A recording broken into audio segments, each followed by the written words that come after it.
kita masuk di bulan Sya'ban,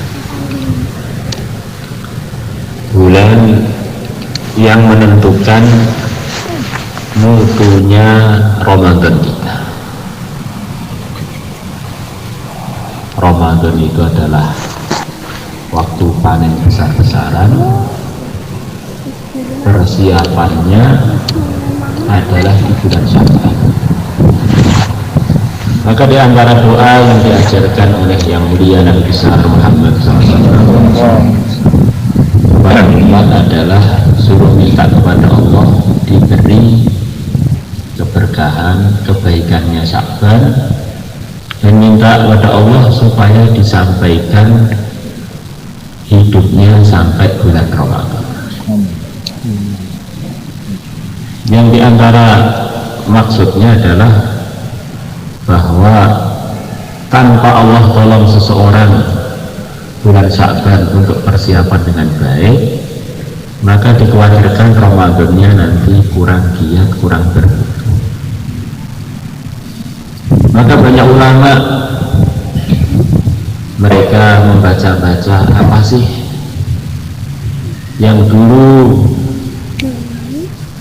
dibuat oleh yang mulia Nabi besar Muhammad SAW di bulan Sya'ban untuk persiapan Ramadan.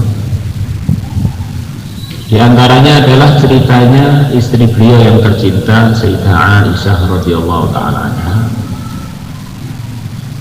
Dia mengatakan kurang lebihnya, aku tidak pernah melihat Nabi di selain bulan Ramadan, bulan yang hampir semuanya dipuasai oleh Nabi selain bulan Sya'ban.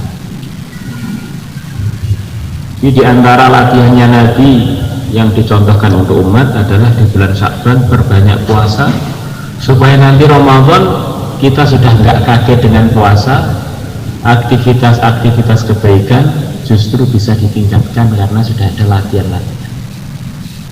Kembungnya perut, perihnya perut, laparnya perut sudah kita latih di bulan ini.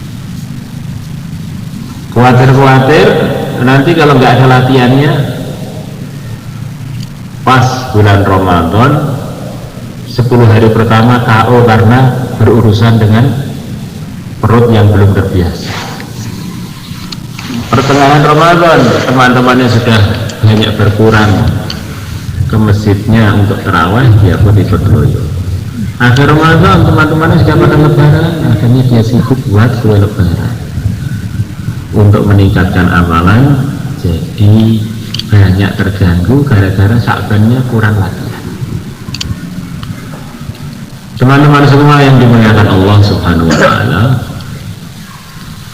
di antara yang disebutkan oleh Nabi kita Nabi besar Muhammad SAW, bahwa amalan-amalan kita semuanya, lakinya atau perempuannya, ini akan ada pertanggungjawabannya di sisi Allah. Akan ditanya umur kita dihabiskan untuk siapa, untuk apa, waktu muda kita dirusakkan untuk apa, harganya didapatkan dari mana, diinfakkan untuk apa, ilmunya sudah diamalkan atau belum. Maka pertanggungjawaban itu diantara yang tugasnya nyatet adalah para malaikat. Kiraman katibin ya'lamuna ma taf'alun. Malaikat-malaikat mulia ada yang ditugaskan oleh Allah khusus untuk mencatat amalan-amalan kita. Dan amalan yang dicatat ini para hadirin wal hadirat, ini akan ada laporannya kepada Allah.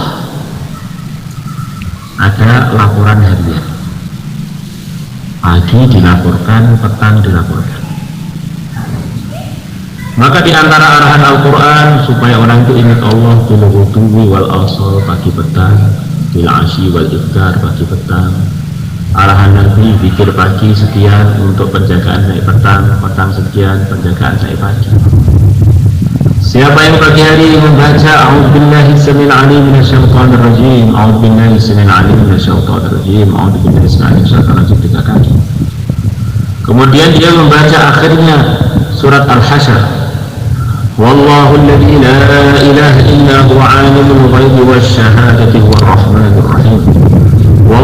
الذي لا إله إلا هو الملك القدوس السلام المؤمن المهيمن العزيز الجبار المتكبر سبحان الله عما يشركون والله الخالق البارئ المصور له الأسماء الحسنى يسبح له ما في الsamawati wal ardi wa huwal azizul hakim.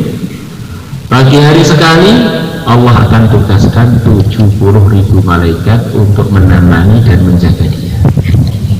Akan dijaga malaikat 70.000 dan menemani dia. Kalau hanya sekedar untuk menjaga cukup satu malaikat. Bahkan kalau boleh dikatakan separuhnya malaikat saja kebanyakan. Malaikat itu makhluk Allah yang begitu kuat. Tapi ini memuliakan dia ditemankan dengan 70.000 malaikat. Ya maka secara rohani ini dia ini berkumpul dengan majlisnya malaikat. Akhirnya menjadi mudah jadi orang soleh, mudah jadi orang soleh. Sampai sore hari, kalau sore hari dia baca, maka Allah akan jaga dia sampai pagi. Dalam ayat yang lain, siapa yang Allah temukan pagi harinya dalam kebaikan, dilaporkan dalam kebaikan, sore harinya dalam kebaikan, tengah-tengahnya ada kurang-kurangnya karena pagi petang dilaporkan dalam kondisi baik, Allah memaafkan tengah-tengahnya. Maka pentingnya kita buat amalan pagi petang, kita tingkatkan akhirnya sampai setiap waktu, setiap saat, bahkan setiap nafas kita selalu di dalam amalan yang diridhoi oleh Allah. Maka harian kita perhatikan amalan kita 24 jam, wabil khusus pagi petang minimal. Siapa yang pagi hari mengatakan a'udzubillahi minasyaitonirrajim, a'udzubillahi minasyaitonirrajim 10 kali, maka Allah akan jaga dia dari godaan-godaan syaitan sampai sore hari. Sehari dia mengatakan 10 kali, maka Allah akan jaga dia dari godaan-godaan syaitan sampai pagi hari. Dan masih banyak lagi amalan pagi petang. Ini waktunya laporan, maka ada amalan pagi petang. Maka ada laporan yang sifatnya laporan mingguan. Ini rekap harian dan rekap mingguan. Rekap mingguan adalah hari Isnin dan hari Khamis, yang hampir tidak pernah Nabi tidak mempuasainya. Maka Nabi ditanya, kenapa engkau mempuasainya ya Rasulullah? Ini adalah hari yang amalan-amalan dilaporkan mingguan kepada Allah. Maka saya pengen ketika amalan saya dilaporkan, saya dalam kondisi berpuasa.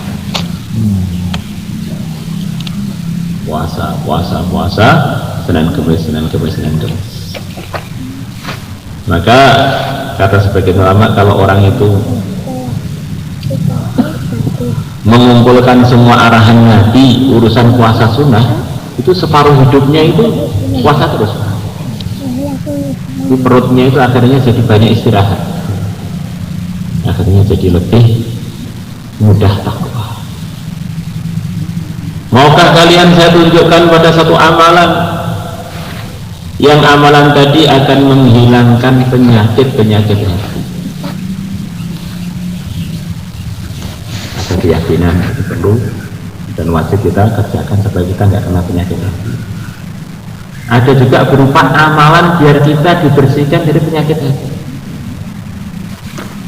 Amalan tersebut adalah selepas puasa Ramadan, kalian puasa setiap bulan 3 hari. Siyamu thalathati ayyamin kulla syahrin yudhibu waharas sadri aw kama jaa. Puasa setiap bulan 3 hari akan menghilangkan penyakit-penyakit hati. Saya ini amalan ini sudah, berjuang ini sudah, kok hatinya masih kotor aja. Mungkin terlalu banyak khidmat, kurang puasa. Kalau ada kerja-kerja agama yang dipilih bagian khidmat, terus coba bagian puasa. Puasa 3 hari setiap bulan adalah mengobati penyakitnya. Di orang ini perlu evaluasi dirinya. Amalan apa yang belum dikerjakan, jangan-jangan udah dia itu di situ. Kalau yang fardu memang sudah nggak bisa dielakkan, harus dikerjakan. Yang sunnah-sunnah kita cari apa sunnah yang belum dikerjakan, kita kerjakan. Harapannya di situ itu mungkin kita yang belum punya nur dari situ, akhirnya takwanya masih ada kurang. Dan ini sunnah Pak, bukan wajib. Iya. Kalau yang sunnah saja ditinggalkan begitu ruginya, apalagi yang wajib. Bagaimana ceritanya para sahabat, para tabi'in yang dipimpin oleh sahabat Amr bin Al-As untuk membuka Mesir. Amr bin Al-As tertunda pembukaan negeri Mesir sampai sekian bulan, pasukannya nggak bisa nembus, kalah terus, maju itu kalah terus, kepukul mundur lagi, maju kalah terus. Akhirnya diistikharoi, ternyata ini sebabnya sunnah siwak telah kalian kurang perhatikan. Mungkin ada sebagian masukan masih siwakan, tapi ini kurang terperhatikan. Maka beliau bilang pada pasukannya, besok kita maju lagi semuanya pakai siwak. Maka begitu pakai siwak, orang-orang Mesir yang asalnya pemberani-pemberani jadi ciut nyalinya. Wah, ini pasukan hari ini beda dengan yang kemarin-kemarin. Mereka begitu ganas, kayu-kayu pun mereka makan ini. Masya Allah. Allah datangkan ketakutan pada orang-orang Mesir. Ketimbang bertemu dengan orang ganas-ganas begini nih, lebih baik nyerah aja. Nah, akhirnya terbukalah negeri Mesir. Masya Allah. Jadi gambaran yang baru yang harus kita kerjakan, yang sunnah-sunnah kita, yang sunnah-sunnah kita maksimal. Insyaallah semuanya ini atau zikirnya, ibadahnya, taklim wa ta'alumnya, muamalat, muasyaratnya, semuanya kita sempurnakan. Dan perjuangannya, memang perkara itu kalau penting, buktinya orang itu tahu kalau perkara itu penting, mesti dia akan rela untuk berkorban demi perkara yang penting. Dia merasa bahwa anak itu penting, maka dia siap berkorban untuk anak. Dia merasa istri itu penting, maka dia siap cari uang untuk istrinya. Dia merasa suaminya penting, maka dia siap buatkan kopi untuk suami. Maka kalau ada orang mengatakan Islam itu penting, dengan dia mengatakan la ilaha illallah Muhammadur Rasulullah, di antara buktinya dia tidak henti-hentinya berjuang memperjuangkan Islam, memperjuangkan imannya, memperjuangkan amalnya. Itu buktinya begitu. Maka sahabat Nabi kita Muhammad SAW mengatakan, ini bukan ancaman, kata banyak ulama, ini maksudnya beliau bersabda sesuai dengan kenyataan. Siapa yang belum pernah berangkat berjuang, memperjuangkan iman dan amal dengan Islam, atau tidak niat berjuang kemudian dia mati, matinya itu di cabangan, sebetulnya imannya belum pas dengan Islam itu sendiri, karena nggak ada pembuktian. Man mata walam yaghzu walam yuhaddits nafsahu ghazwa mata ala syu'batin minan nifaq. Barang siapa yang mati sedangkan dia belum pernah berangkat berjuang dan belum pernah niat berjuang, belum pernah bilang pada dirinya ayo berangkat, maka dia mati atas cabangan kemunafikan. Ada orang katanya cinta pada suaminya atau cinta pada istrinya, kok belas gak mau nafkahi yang dia cintai. Ini dugaan bahwa cintanya aspal seperti asli ternyata gombal itu begitu kuat. La ilaha illallah. Maka ada laporan tahunan. fiha yufraku kullu amrin hakim amran min indina inna kunna muslimin. Laporan tahunan adalah bulan ini. Setiap malam nisfu Sya'ban para malaikat melaporkan rekapan amalannya hamba-hamba selama 1 tahun, direkap ulang untuk disuankan. Kenapa kok direkap ulang? Apa kurang kerjaan? Oh, bukan. Manusia ini kan namanya manusia berubah-ubah. Siapa tahu yang asalnya kurang baik menjadi lebih baik, yang sudah baik tambah baik lagi, yang amalannya sudah sekian mungkin jadi tambah baik lagi. Tahu naudzubillah atau sebaliknya, dulu baik sekarang merosot, dulu baik bukan hanya merosot sekarang tidak baik. Maka ada laporan tahunan, yaitu malam nisfu Sya'ban, yaitu besok malam. Nabi bersabda, di samping rekapan amalan dinaikkan ke atas, keputusan-keputusan setahun yang akan datang diturunkan oleh Allah di langit dunia. Para malaikat diberitahu keputusan yang akan datang 1 tahun, dan semuanya sudah diputuskan. Ada orang yang tahun ini masih merencanakan mau berangkat ke sana, mau berangkat ke sini, mau nikahkan anaknya atau mau nikah sendiri. Ternyata keputusannya pas malam Selasa nanti itu sudah bagian dari orang yang jatahnya itu habis di dunia. Kita ini mau jatahnya habis atau jatahnya masih, itu tidak terlalu penting. Yang terpenting mau jatahnya habis atau jatahnya masih ada, bagaimana kita selalu dalam ridhonya. Maka kita perhatikan, tinggal 1 hari lagi, nanti malam nisfu Sya'ban kita banyak doa supaya setahun penuh yang akan datang ini kita selalu dalam ridhonya Allah. Setelah semuanya ini ya,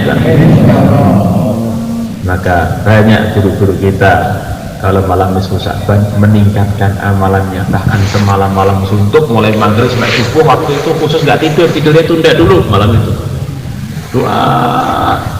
Doa ini adalah perintah Allah. Doa ini adalah tanda takdir mau baik atau buruk. Orang kok nggak digerakkan untuk doa ini, dikhawatirkan takdirnya ini yang akan turun buruk. Dan doa ini bagian dari takdir.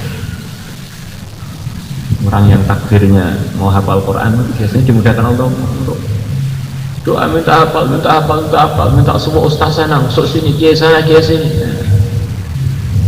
Karena yang menggerakkan untuk doa itu adalah yang memiliki keputusannya, itu Allah. Kalau kita ini malam nisfu Sya'ban kok enak-enakan turun-turun ngelenggar aja, jangan-jangan ada takdir-takdir yang mengecewakan kita nanti.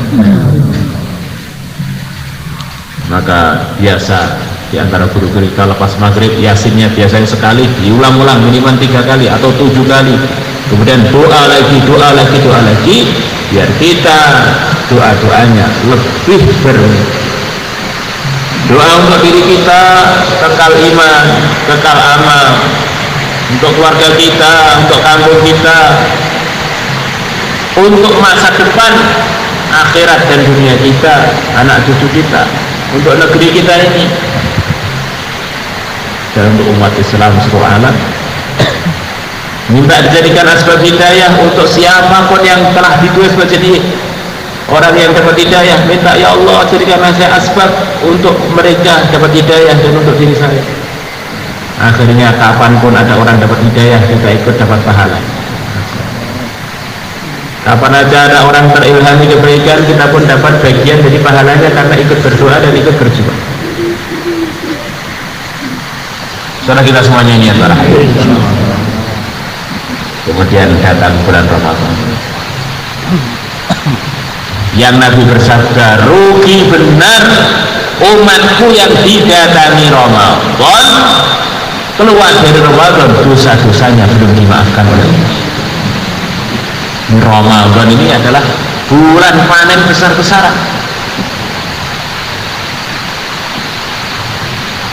10 awalnya diantara isinya adalah rahmatnya Allah, yang diantara maknanya kalau orang sungguh-sungguh dalam 10 awal kemudian dia diputuskan dapat sayangnya Allah, maknanya surga sudah jalan tol untuk dia, sudah disayang oleh Allah. Kaya alhamdulillah, miskin gak masalah kalau Allah sudah sayang kepada hamba, disayang oleh yang maha punya, disayang oleh sang pencipta, disayang oleh yang memiliki segala. Maka kita rasakan 10 awalnya saya bagaimana mujahadah biar mendapatkan sayangnya Allah. Salah semuanya niat. Di antara amalannya bulan Ramadan, di samping tarawih, diusahakan minimalnya kita punya khataman Quran dalam 1 bulan penuh 1 kali, itu minimal. Saya ikut tadarusan Pak di kampung, itu 1 juz dikeroyok berapa orang, 30 juz dikeroyok berapa orang, itu satu hal yang bagus, diteruskan suasana kebaikan. Tetapi apakah kita ini bacanya Quran seumur-umur hanya dengan tadarusan toh? Akhirnya seumur hidup belum pernah khatam 30 juz. Kebangetan banget. Ramadannya bacanya hanya tadarusan aja, lainnya nggak ikut.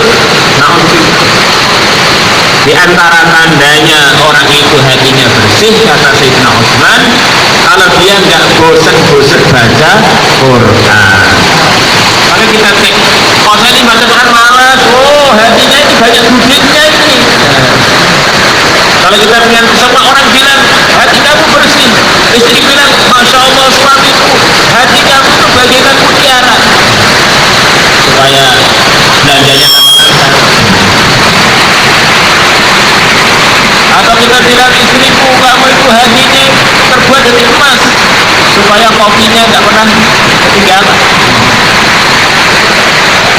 Semuanya orang puji hati kita bersih. Kalau kita lihat Quran kurang tertarik, hati kita tidak bersih. Orang itu jangan hidupnya itu karena komentarnya orang. Pokoknya kalau saya tidak komentar orang baik ya, walaupun buruk ya, pokoknya baik-baik. Komentarnya orang itu tidak tanggung jawab pada hati. Kita itu lebih tahu mengenai diri kita ini baik apa tidak, kita lebih tahu. Orang itu hanya menerka.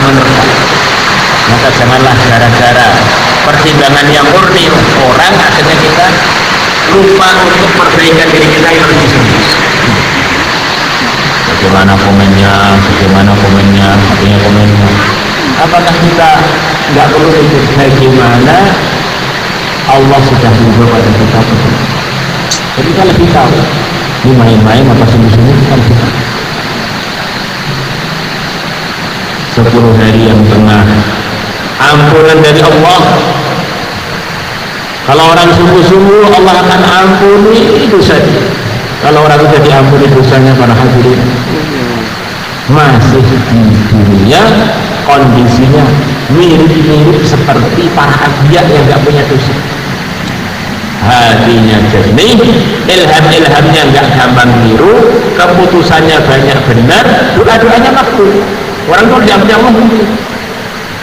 Orang itu hatinya berdedet seperti apa itu mah kambun, sumpah itu, karena diantaranya masih ada dosa-dosa yang belum diampuni oleh Allah. Maka kalau orang diampuni dosanya oleh Allah, jadi para anbiya, ya ada susahnya, tetapi susahnya orangnya hati jernih kan beda. Ada ujiannya, itu ujiannya orang yang memang diuji itu akan lulus kan beda. Nah, dunia ini tempat ujian. La ilaha illallah. Maka pertengahan Ramadan kita tambah giat. Puncaknya panen terakhir adalah akhir Ramadan, yang mana kemungkinan besar Lailatul Qadar terjadi di detik-detik akhir 10 akhir Ramadan. Diduga kuat di hari-hari ganjil, karena Allah itu adalah ganjil, yaitu 1, suka bilangan ganjil. Malam 21, 23, 25, 27, 29. Nah, kadang-kadang kalau malam Ramadan itu 30 para hadirin. Bisa yang genapnya itu bisa dihitung ganjil kurang dulu gitu. Akhirnya bagaimana?